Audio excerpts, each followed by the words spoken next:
Assalamualaikum warahmatullahi wabarakatuh. Perkenalkan, nama saya Seto Purwoto dengan NIM 31014211102. Pada kali ini kita akan membahas sebuah tema dalam hubungan internasional, yaitu adalah tema hak asasi manusia. Yang pertama-tama kita akan membahas tentang apa itu sejarahnya HAM, kemudian dilanjutkan dengan apa itu penegakan HAM yang ada di tingkat internasional. Kemudian satu lagi ada konflik-konflik apa sih yang menjadi pelanggaran HAM yang berat. Kemudian terakhir kita akan ambil kesimpulan apa yang dapat kita pelajari pada materi pada hari ini ya teman-teman. Yang pertama kita bahas dulu, dari zaman ke zaman gagasan tentang hak-hak fundamental yang melekat pada setiap insan itu telah menjadi perjuangan abadi umat manusia. Meskipun akar-akarnya dapat ditelusuri hingga peradaban kuno seperti hukum Hammurabi di Babilonia pada tahun 1792 sebelum Masehi yang meletakkan dasar-dasar sistem peradilan setimpal dan praduga tidak bersalah. Konsep HAM modern telah melewati perjalanan yang panjang dalam mengkristalkan menjadi seperangkat prinsip universal, dimotori oleh pemikiran para filsuf dan cendekiawan visioner seperti John Locke yang menegakkan hak alami atas kehidupan, kebebasan, dan kepemilikan.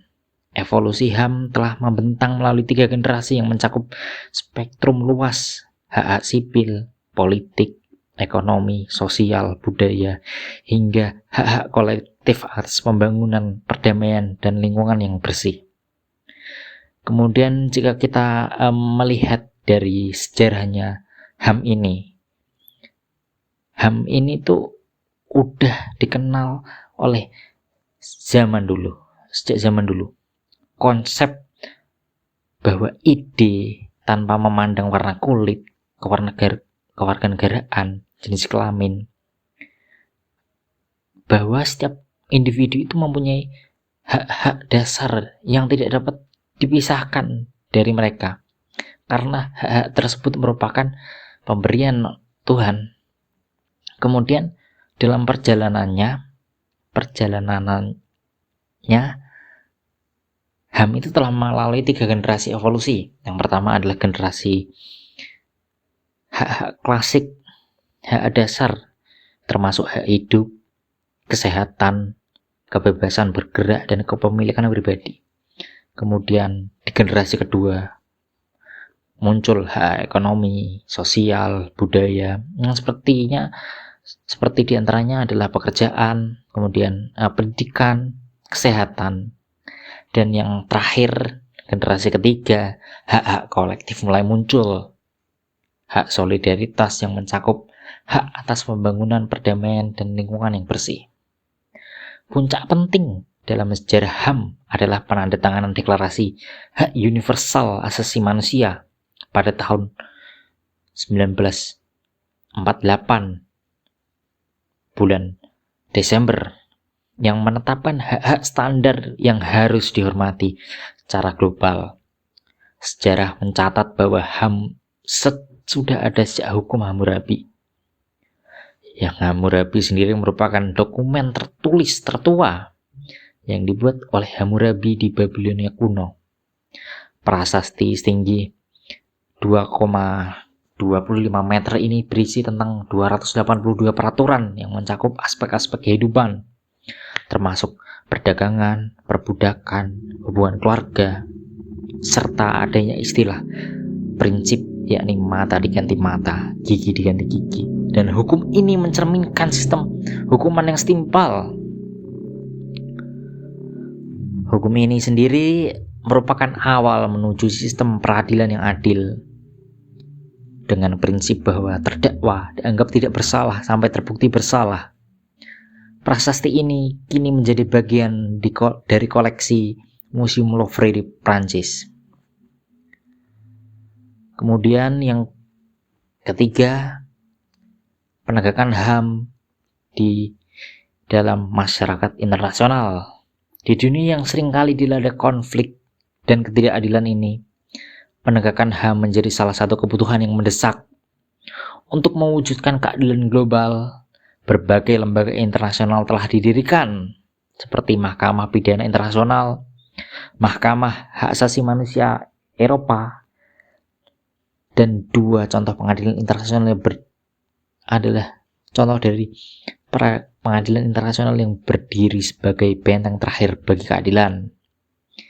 Di sisi lain, Dewan HAM berperan sebagai pengawas atau memantau situasi HAM di seluruh dunia, memberikan rekomendasi untuk perbaikan dengan 47 anggota yang terpilih oleh Majelis Umum PBB. Komite Hak Asasi Nasional, Hak Asasi Manusia, dan Komite Penghilangan Paksa adalah dua badan pakar yang memantau kepatuhan negara-negara terhadap perjanjian internasional, seperti Konvenan Internasional Hak Sipil dan Politik, dan Konvensi Internasional tentang Perlindungan Orang-orang dari Penghilangan Paksa. Tujuan dari mereka adalah meninjau laporan dari negara-negara, mempertimbangkan pengaduan individu, dan memastikan bahwa setiap suara dapat didengar dan setiap pelanggaran dapat ditanggapi. Dan terakhir, ada pelapor khusus PBB tentang hak asasi manusia yang memiliki tugas untuk menyelidiki dan melaporkan situasi HAM di berbagai negara atau wilayah, serta isu-isu tematik tertentu. Mereka melakukan kunjungan ke negara-negara, menerbitkan laporan, dan memberikan rekomendasi berharga untuk peningkatan situasi HAM. Penegakan HAM adalah suatu jaringan yang terikat di mana setiap lembaga memainkan peran vital dalam memastikan hak-hak setiap negara individu dapat dihormati dan dilindungi meskipun masih ada tantangan. Kemudian selain itu, ada negara-negara yang berusaha mematuhi dan melindungi konflik dan menegakkan HAM melalui pembentukan komisi dan lembaga nasional HAM, instrumen hukum, serta pengadilan HAM, serta menanggulangi pelanggaran HAM dengan membawa pelaku ke jalur hukum. Konflik global yang disebutkan itu memiliki akar yang kompleks, seringkali terikat dengan sejarah panjang dan dinamika yang rumit, misalnya konflik di Kongo, konflik di Sudan, konflik di Suriah, konflik di Uighur, Xinjiang, Cina, kemudian konflik di Myanmar antara penduduk asli Myanmar dengan warga Rohingya. Bisa kita lihat seperti contoh, seperti konflik yang sekarang terjadi di Palestina dan di Gaza yang telah merenggut banyak jiwa. Genosida merupakan salah satu bentuk pelanggaran HAM yang sangat berat sekali.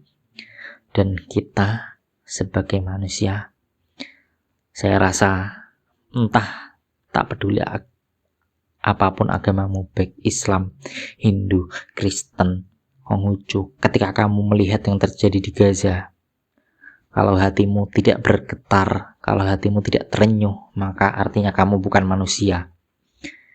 Oleh karena itu, gerakan-gerakan seperti boikot produk Israel ataupun boikot produk-produk Amerika yang terang-terangan membantu Israel tentunya dapat membantu meringankan beban saudara-saudara kita di Gaza. Oke, sebagai penutup, meskipun upaya untuk menegakkan hak asasi manusia di seluruh negara telah berlangsung selama berabad-abad, perjalanannya itu masih jauh sekali. Konflik ketegangan berkepanjangan di berbagai belahan dunia seperti Kongo dan lain-lain akan terus bertambah besar. Namun semangat untuk mewujudkan keadilan global dan menghapuskan pelanggaran yang mengguncang umat manusia akan tetap membara. Kemudian saya yakin di suatu saat nanti akan ada masanya di mana manusia itu bisa bebas hidup dengan martabat dan kebebasan yang dijamin oleh hukum-hukum internasional.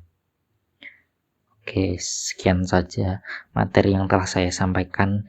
Bila ada kekurangan dan kesalahan mohon dimaafkan. Wassalamualaikum warahmatullahi wabarakatuh.